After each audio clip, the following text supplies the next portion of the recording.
এই জন্য বিশ্বনবী বলছেন, যখন তুমি কবরের পাশে যাবে তখন বলো আসসালামু আলাইকুম ইয়া আহলাল কবুরি, হে কবরবাসী তোমাদেরকে আমি সালাম দিলাম, মানে আল্লাহর শান্তি তোমাদের উপরে বর্ষিত হোক। এরপর কি বলছে দেখেন, ইয়াগফিরুল্লাহু লানা ওয়া লাকুম, আল্লাহ আমাদেরকেও ক্ষমা করেন তোমাদেরকেও ক্ষমা করুন। প্রথম জীবিতরাই নেকিটা নিয়েছে, ইয়াগফিরুল্লাহু লানা ওয়া লাকুম, আল্লাহ আমাদেরকেও ক্ষমা করেন তোমাদেরকেও ক্ষমা করুন।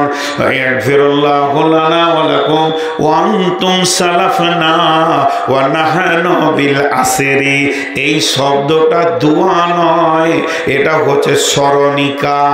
আনতুম সালাফনা ওয়া নাহনু বিল আসরি, এটা যদি বাংলায় বলি এরকম হবে, বন্ধুরে তোমরা আগে এসেছো আমি পরে আসব। এটা তো দোয়া নয়, আল্লাহ মাফ করো ক্ষমা করো আসছে না। তাহলে শান্তি বর্ষিত হোক হে কবরবাসী, আল্লাহ আমাদেরকেও মাফ করুন তোমাদেরকেও মাফ করুন। তোমরা আগে এসেছো আমি পরে পরে তোমাদের কাছে আসব। জি, সব জালসায় কিছু লোক দাঁড়িয়ে থাকে, কিছু লোক বসে থাকে।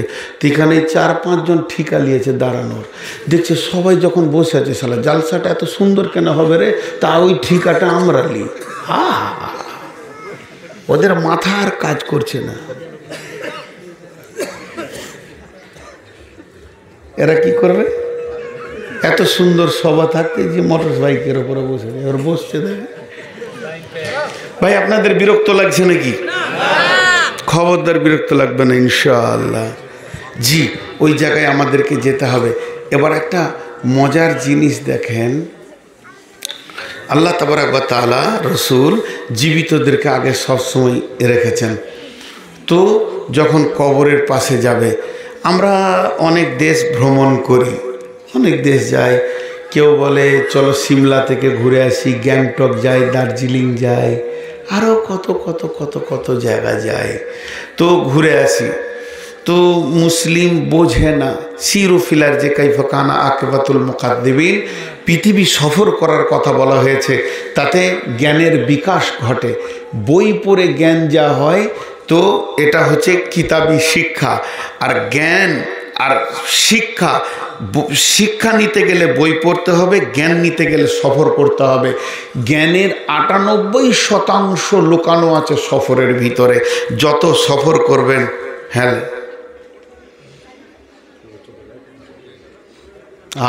তোর দোষ নাই রে, তোর দোষ নেই, তোকে যে জন্ম দিয়েছে তারই দোষ। ওই ফ্যাক্টরিটাই খারাপ, ওখান থেকে আমাকে লাইট মারতে মারতে দিয়েছে। বয়স খুব বেশি 12-14 হবে, 12 হবে। তো কি বলছিলাম, বহু জায়গায় আমরা ঘুরি, কিন্তু দুটো জায়গা ঘুরে আপনাদেরকে আমি বলছি। একটা জায়গা আল্লাহ ডেকেছেন আপনাদেরকে, রসুলও বলেছেন এসো, আল্লাহ নিজে ডেকেছেন। সেটা কি? মানিস্তাতা ইলাইহি সাবিলা হজ্জিল বাইতি, তোমরা আমার ঘরে এসো। তাহলে যদি আমি কাবাতে যাই, উমরাতে যাই, হজে যাই, তাহলে ওখানে জ্ঞানের পরিপূর্ণ আছে শরীয়তের, সেই জ্ঞানগুলো আমরা পেয়ে যাব। এর জন্যে আমার রব বলেছেন আয় আয় তোরা এখানে আয়। আল্লাহর নবী বলছেন মাহাজ্জাল বাইতি মানিস্তাতা ইলাইহি সাবিলা, তোমাদের যদি টাকা হয় হে মুমিনের মুমিনের দল, যেদিন তোমার বয়স হবে 7 বছর, প্রথম ইবাদত শুরু হবে তোমার সালাত নামাজ। আর যেদিন তোমার টাকা হবে, আমাদের কি টাকা হলে ফার্স্ট চান্সে রোড সাইডে একটা জায়গা কিনতে হবে? জি না, আমার রব বলছে মুমিন তোমার টাকা হলে তুমি আমার ঘরে প্রথম হাজিরি দেবে, বিশ্বটা তোমাকে লোকাল আমি করে দিব। কিন্তু মুসলমান সেখানে যেতে রাজি নয়। এরপরে আর একটা সফরের জায়গা বলছি, টাকা থাক চাই না থাক, যখন বুঝবেন আমার ইমানের দুর্বল হয়ে গেছে, নামাজে আল্লাহকে মনে পড়ছে না, নামাজ রাখতে নামাজ পড়তে মন লাগছে না, আর হজে যেতে মন লাগছে না, ভালো কাজ করতে মন লাগছে না, তাহলে একটা জায়গা বলছি, মা বোন আমার কান করে শোনেন, আপনারাও যেতে পারেন, পোশাককে চেঞ্জ করতে হবে। আল্লাহ তাবারাক ওয়া তাআলা আল্লাহ তাবারাক ওয়া তাআলার নবী আম্মা জান আয়েশাকে নিয়ে গেছিলেন জিয়ারতে, অতএব যেতে পারেন। এবং পুরুষদেরকে বলছি, একবার গভীর রাত্রিতে যখন পৃথিবীর সমস্ত মানুষ ঘুমিয়ে যাবে, তখন একবার কবরস্থানে যাবেন, গোরস্থানে দাঁড়িয়ে দাঁড়িয়ে 2 চোখে দেখবেন, বিবেকের দরজা খুলে যাবে। আব্বা মা, নানা নানি, দাদা দাদি, গাঁওয়ালা, মোড়ল, মাস্তান, আর ডন, আর কত মানে সান্ডা, গুন্ডা, পান্ডা, তাহাজ্জুদ পড়নেওয়ালা, নামাজ পড়নেওয়ালা, জোর ডাকাত থেকে নিয়ে কত মাস্টার, কত ডাক্তার নীরব নগরে চুপ করে শুয়ে আছে।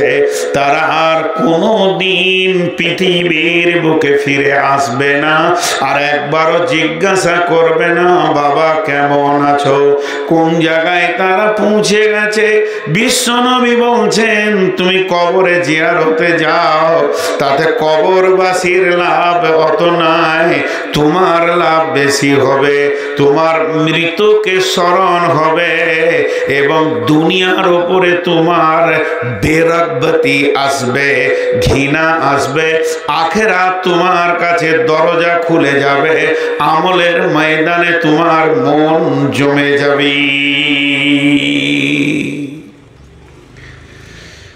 আমি জিয়েছি, नौजुबिल्लाह, নিজের কথাটা বলে ফেললাম।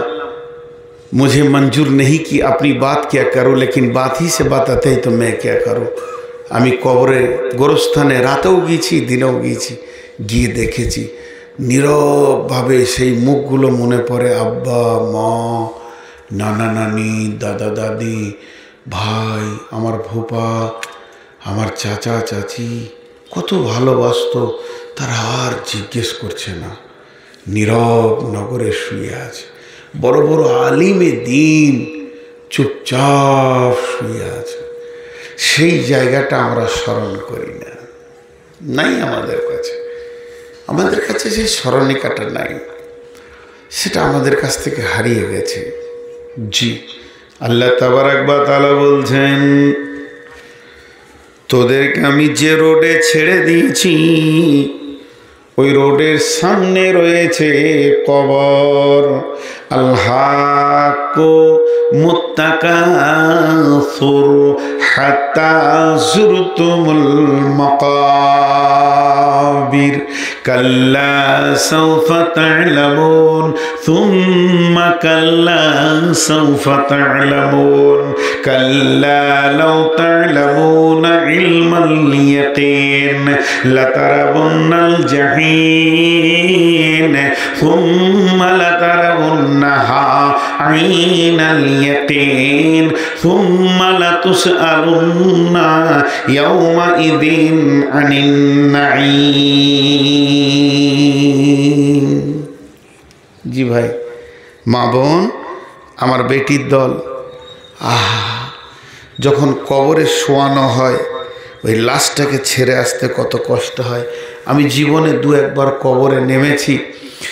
তো আমাদের পড়ার জামানায় এক মাদ্রাসার সাথী মারা গেছিল, তো কবরে নেমে উঠে আসতে কষ্ট হয়েছিল যে আমি তো উঠে যাচ্ছি, ওর কি হবে। তো এর নাম হচ্ছে কবর। কবরে অনেক কথা আছে, শেষ করা যাবে না। তো আমি আমাদের কাছে বলছি, আফালা ইয়ালামু ইদা বসিরা মাহফিল কবুর ও হুসিলা মাহফিস সুদূর। আল্লাহ বলেছে, তোমরা কি জানো না কবরে কি রাখা আছে আর কবর থেকে কি পুনরুত্থিত হবে? আল্লাহ কি জানেন না? সব আল্লাহর নখদর্পণে আছে। ও ইদাল কবুর ও বসিরাত, সেদিন কবরওয়ালাকে তোলা হবে। আমাকে ডাকছে নাকি? আমাকে? হ্যাঁ, চিল্লাইছে কেমন? একটা সভাতে একটা লোককে ডাকবে তো ইশারায় ডাকেন, কোন রকম লোক? তাহলে আমার দিকে একটু ধ্যান দেন। আপনাদের বিরক্ত লাগছে নাকি? চলেন একটু এগিয়ে যাই। হযরতে ওসমান গনি কবর দেখলে অঝোর নয়নে কাঁদতেন, কবরের কথা শুনলে অঝোর নয়নে কাঁদতেন। সাহাবীরা প্রশ্ন করলেন, আমিরুল মুমিনিন খলিফাতুল মুসলিমিন, ও ওসমান গনি, আপনি জাহান্নামের ভয়ে যত না কাঁদেন, আপনি পুলসেরাতের কথা শুনলে যত না কাঁদেন, কবরের কথা শুনে তার থেকে বেশি কেন কাঁদেন? হযরত ওসমান গনি বলেছিলেন, বন্ধুরে, আল্লাহর নবী বলেছেন কবর হলো আখিরাতের প্রথম মঞ্জিল। যে কবর থেকে বেঁচে যাবে সে সব জায়গায় বেঁচে যাবে, আর কবরে যে ধরা খেয়ে যাবে সে সব জায়গায় ধরা খেয়ে যাবে। একটা ইহুদিদের মেয়ে আল্লাহর নবীর ঘরে এলেন। ঘরে কেউ ছিল না, আম্মা জান আয়েশা ছিলেন। আম্মা জান আয়েশাকে বললেন, মা কিছু ভিক্ষা দিতে পারবে কি? আমি বড় অভাবী, তোমার কাছে আমি ভিক্ষা নিতে এলাম। আম্মা জান আয়েশার কাছে কিছুই ছিল না, মাত্র 2টি খেজুর ছিল। ওই খেজুর 2টি তুলে ইহুদি মেয়েটার হাতে দিল। যখন ইহুদি মেয়েটি খেজুরটা পেয়ে গেল, এবার দোয়া দিচ্ছেন, আল্লাহ তোমাকে কবরের আযাব থেকে যেন মুক্তি দান করে। এই কথাটা আম্মা জান আয়েশা শুনে চমকে উঠলেন, কবরে কি আবার আযাব হবে নাকি? এমন সময় বিশ্ব নবী যখন বাড়িতে এলেন, আল্লাহর নবীকে আম্মা জান প্রশ্ন করলেন, ইয়া রাসূলুল্লাহ, কবরের আযাব কি হবে নাকি? কবরের আযাব কি সত্য?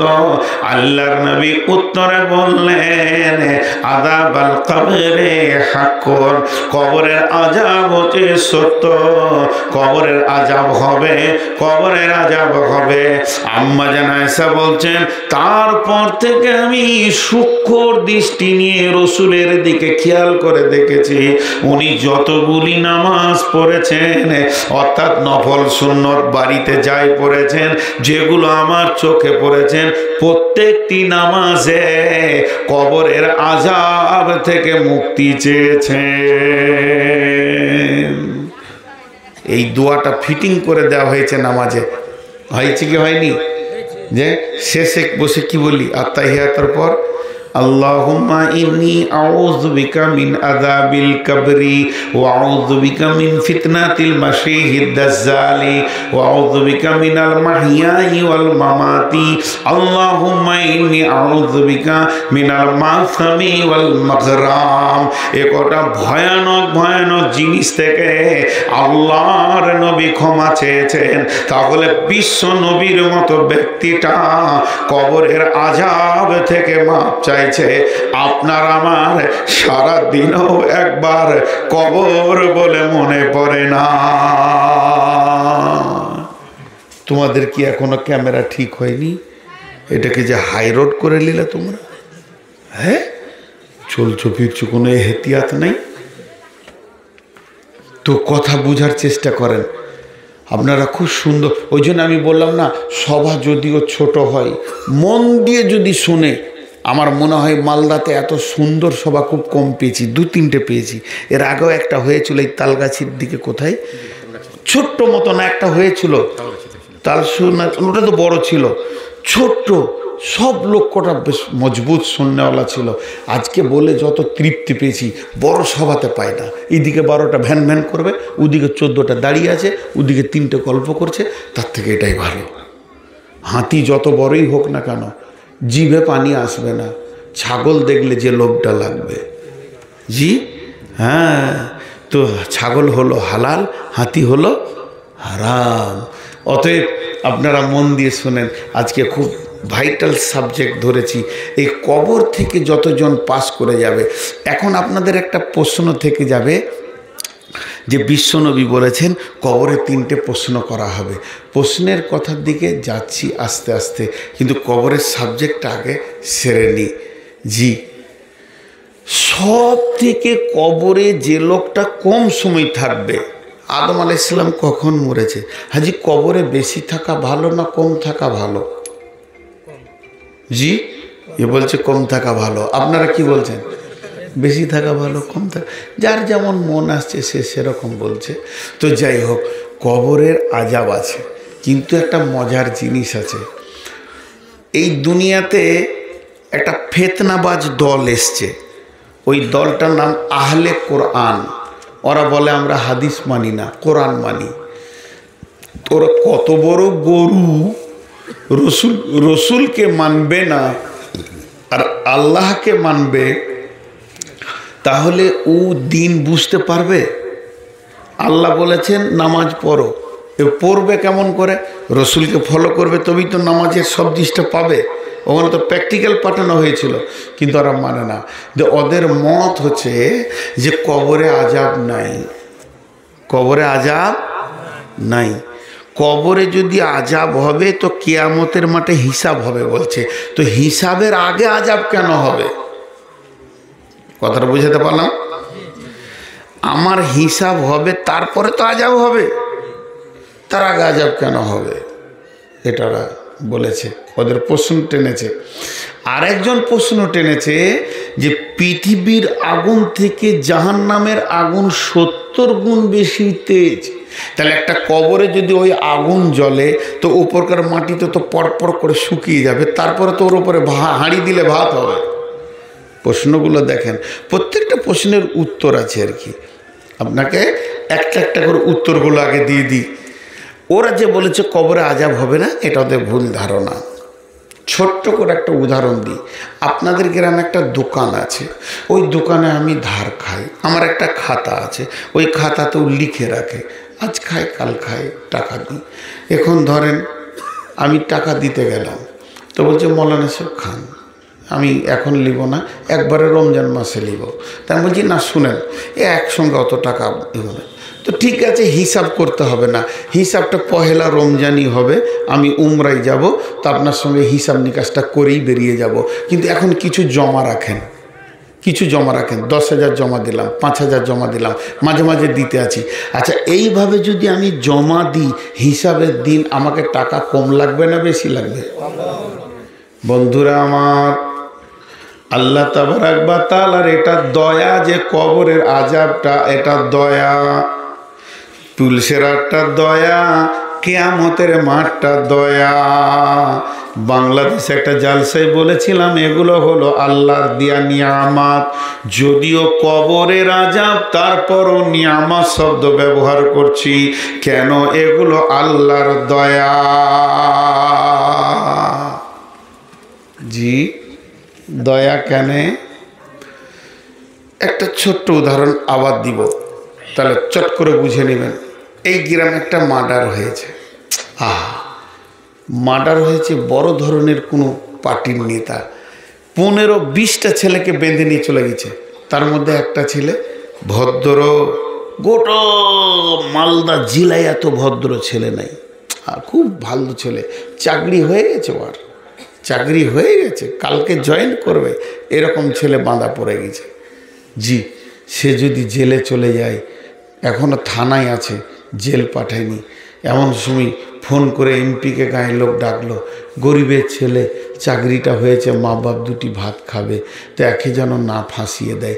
এমপি এসে থানাতে গিয়ে বড়বাবুর সামনে বলছে সেই ফিরোজ ছেলেটা কই, লই যাবি লকারে, ওকে ধরে 2টা থাপ্পড় মেরে বলছে, হ্যাঁ বান্দর কোথাকার কোথায় থাকতে হয় না হয় জানিস না, মাস্টার ডিগ্রি করেছিস, এখন তো হুঁশ জ্ঞান নাই, যেন বার করে ওকে ধুমকির থানা থেকে বার করে দিয়ে বলছে ওর নামটা কেটে দেন। আচ্ছা ওকে যে দুটো থাপ্পড় মারলো এটা ওর জন্য নিয়ামত না গজব?